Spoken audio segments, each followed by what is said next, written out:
बिस्मिल्लाहिर्रहमानिर्रहीम। अस्सलाम वालेकुम नाज़रीन, मैं हूं साकिब बशीर। आज हम बात करेंगे कि सुप्रीम कोर्ट और इस्लामाबाद हाई कोर्ट में 5-6 केसेस ऐसे हैं या तो जिनके फ़ैसले महफूज हैं या वो केस अगर फ़िक्स होंगे तो उनके जो है वो असरात बड़े गहरे हैं। उनमें मखसूस नशिस्तों के केस का फ़ैसला भी है, नैब के तरमीम केस का फ़ैसला भी है।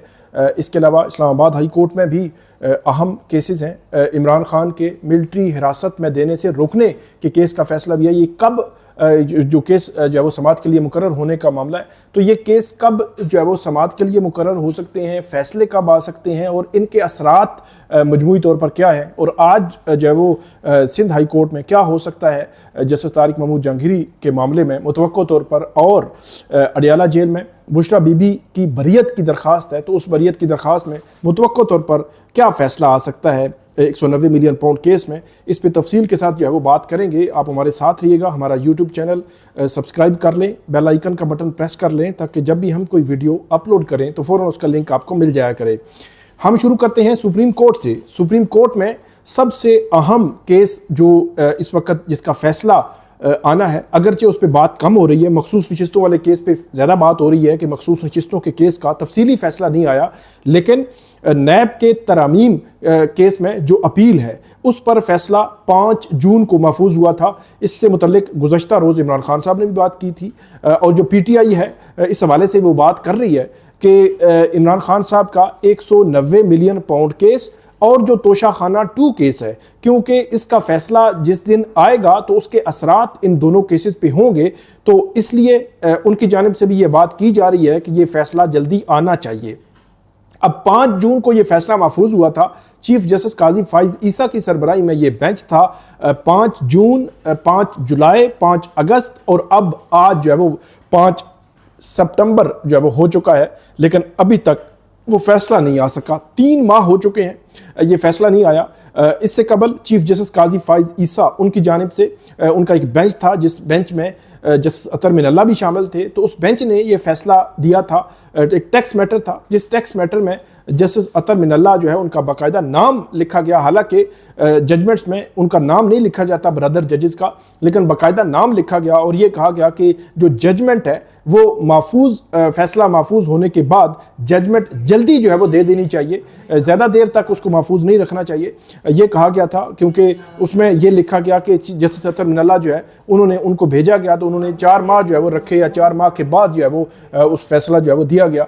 तो अब वो तो अपने ब्रदर जज के बारे में लिख दिया गया। हैरानकुन तौर पर अब जो 3 माह हो गए हैं, जो नैब तरामीम का केस का फैसला है वो नहीं आ रहा। उसका बड़े असरात हैं, गहरे असरात हैं। 2 केसेस हैं, 2 केसेस में 190 मिलियन पाउंड केस जिसकी आज जो है वो समाअत होनी है, जिस पे जो है वो और ये बड़ा तेज़ी से आगे बढ़ रहा है। तफ्तीशी अफसर पे जरा होगी, तफ्तीशी अफसर पे जरा होने के बाद ये केस अपने कंक्लूजन की तरफ जा रहा है। तो इस केस का जो नैब तरामीम का अगर फैसला आता है, इस केस पर भी और तोशाखाना 2 केस पर भी उसका असर होगा। अच्छा, तोशाखाना 2 केस जो है वो अगर ये नैब की तरामीम जो है वो उनकी जो अपील है वफाकी हुकूमत की, जिसके 99% चांस हैं कि वो अपील मंजूर हो जानी है, अगर वो अपील मंजूर हो जाएगी तो जो तोशाखाना 2 केस है, ये केस जो है वो नैब के दायरा इख्तियार से निकल जाएगा। 50 करोड़ से कम का ये केस है। इसके अलावा जो 190 मिलियन पाउंड केस है उसमें भी जो अप्रूवल ली गई है, जो ये कहा गया है कि नैब के गवाह ये कहते हैं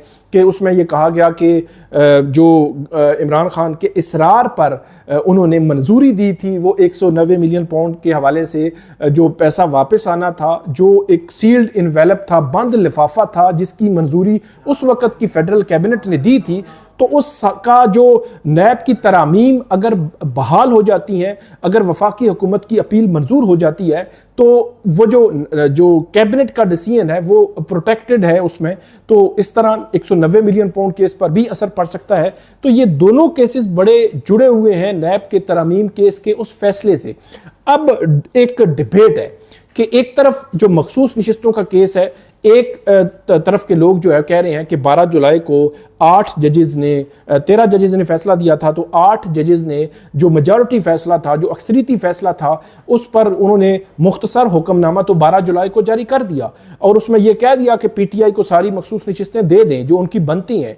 लेकिन उस पर तफसीली फैसला नहीं आया। ये एक डिबेट है कि जी 12 जुलाई, 12 अगस्त और अब 5 सितंबर, मतलब एक माह और तकरीबन 22 दिन, 23 दिन बनते हैं, तो ये हो गया है और अभी तक उन्होंने मखसूस नशिस्तों में तफसीली फैसला नहीं दिया।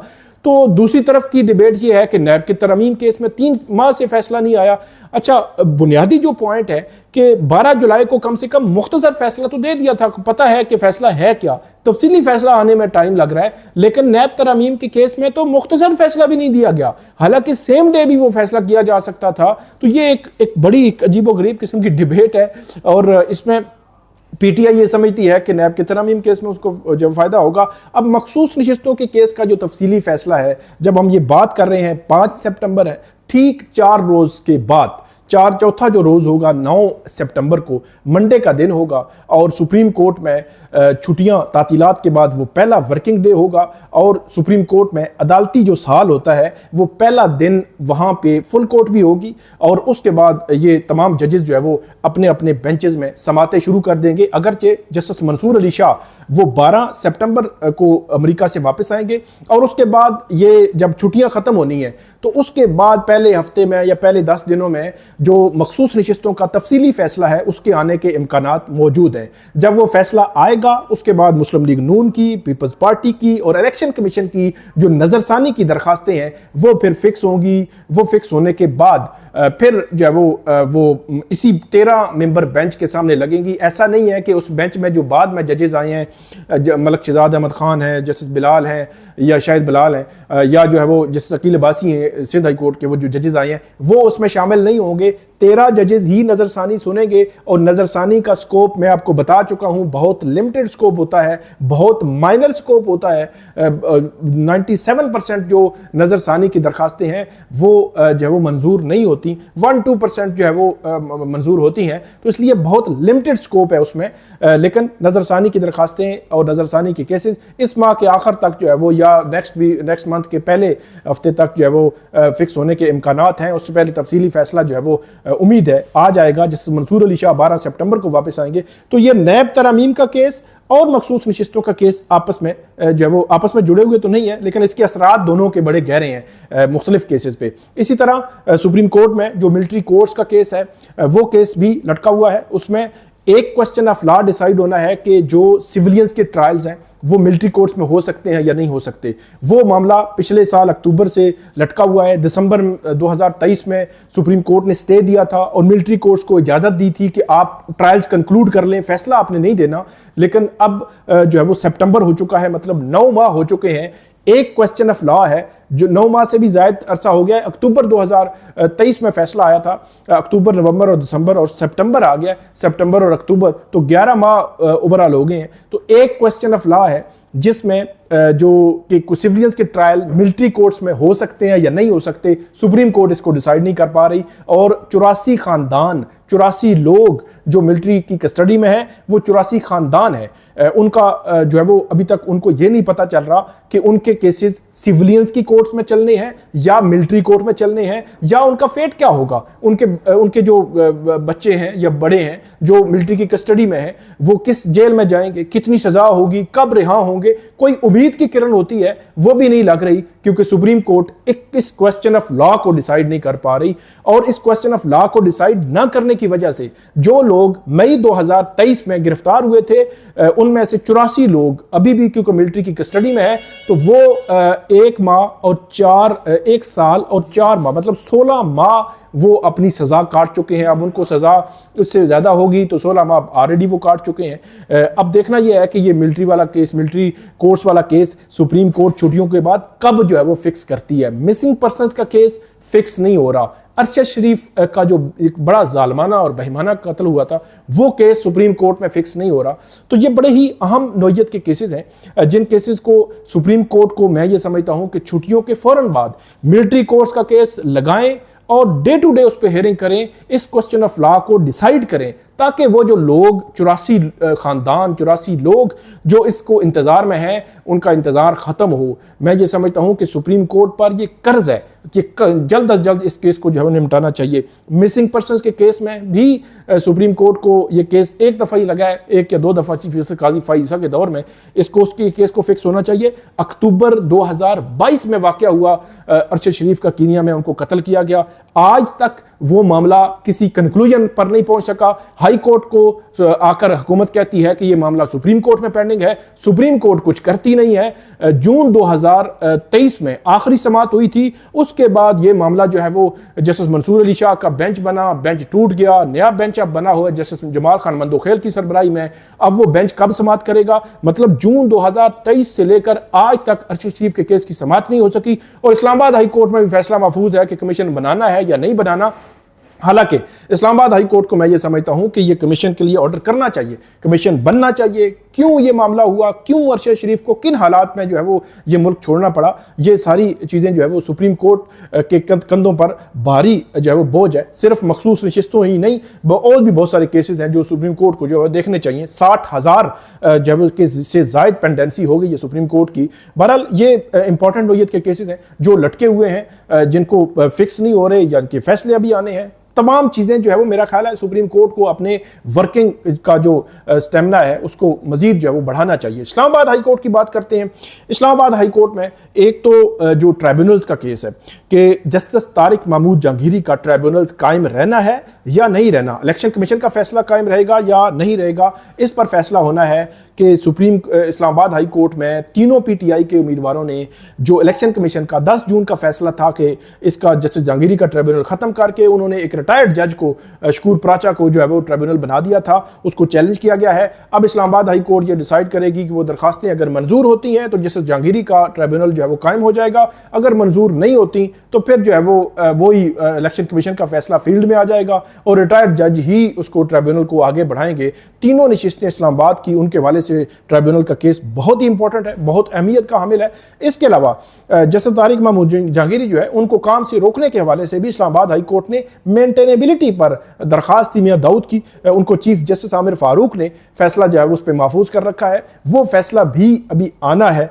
उस फैसले का भी कोई पता नहीं इसके अलावा कब आएगा। इसके अलावा जो एक्स है, एक्स की बंदिश के हवाले से मैं बार बार आपको कह चुका हूं कि Islamabad high court, Lahore, Peshawar, Sindh high court, तमाम हाई कोर्ट्स में पिटीशंस पेंडिंग है, फैसले नहीं हो रहे। इस्लामाबाद हाई कोर्ट ने भी उसमें हिस्सा डाला हुआ है। 17 फरवरी 2023-24 को इस पर एक्स की बंदिश हुई, उसके बाद पिटीशंस आई, लेकिन आज तक कोई फैसला नहीं हो सका। अप्रैल में मेरे ख्याल में आखिरी समाअत हुई थी इस्लामाबाद हाई कोर्ट में, और उसके बाद मई, जून, जुलाई, अगस्त, सितंबर 5 माह होने को हैं, कोई समाअत नहीं। हालांकि मफाद आमा का केस है, बहुत सारे हजारों लाखों लोग जो है वो उससे जुड़े हुए हैं, इतना ज़बरदस्त प्लेटफॉर्म है, लेकिन इस हवाले से एक अलमिया है कि चारों हाई कोर्ट्स में पिटीशन पेंडिंग है, लेकिन चारों हाई कोर्ट से वो डिसाइड नहीं हो रही। मेरा ये ख्याल है कि चारों हाई कोर्ट्स को कम से कम डिसमिस कर दें, लेकिन डिसाइड करें ताकि नेक्स्ट फोरम पे जो है वो पिटिशनर्स जाएं और इसको। लेकिन ये अलमिया है कि 17 फरवरी से बंदिश है एक्स की, लेकिन आज तक उसका कोई फैसला ही नहीं हुआ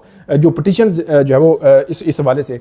इसके अलावा फायरवॉल के हवाले से केस है, वो भी पेंडिंग जा रहा है। इसके अलावा जो सर्वेलेंस के हवाले से केस था उसको चैलेंज किया गया था, वो मामला भी पेंडिंग है। ऑडियो लीक्स वाला केस में सुप्रीम कोर्ट ने स्टे दे दिया है, वो मामला मेरे ख्याल में दाखिल दफ्तर हो जाएगा। तो ये मल्टीपल चीज़ें हैं जो है वो फंडामेंटल राइट्स के साथ जो है वो किसी न किसी तरह जो है वो लिंक करती हैं, लेकिन ये केसेस पेंडिंग है। मिसिंग पर्सनस की कुछ केसेस जो है वो पेंडिंग है।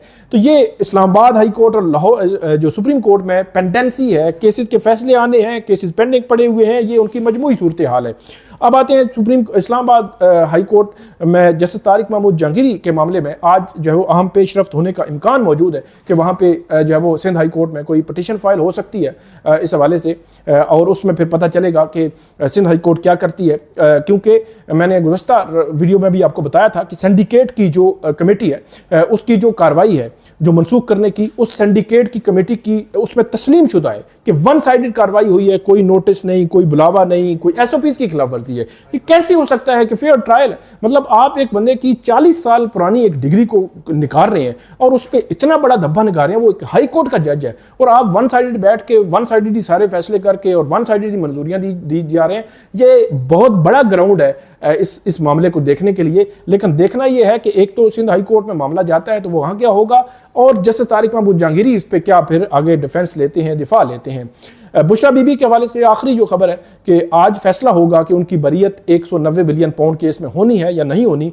मेरे ख्याल में बहुत कम चांस है कि उनकी बरियत हो जाए। एहतसाब अदालत के जज नासिर जावेद राना ने गुज़श्ता रोज़ इसका फैसला महफूज किया था, लेकिन देखते हैं कि अब इसमें क्या होता है। तो इमरान खान के वकला ने यह कहा था कि कैबिनेट डिवीजन और ARU एसेट रिकवरी यूनिट, उनके जो गवाह आप लाए थे, उन्होंने ये कहा है कि जो बुशरा बीबी है उनका इनके साथ कोई लेना देना नहीं है, और बुशरा बीबी पब्लिक ऑफिस भी नहीं होल्ड करती रही।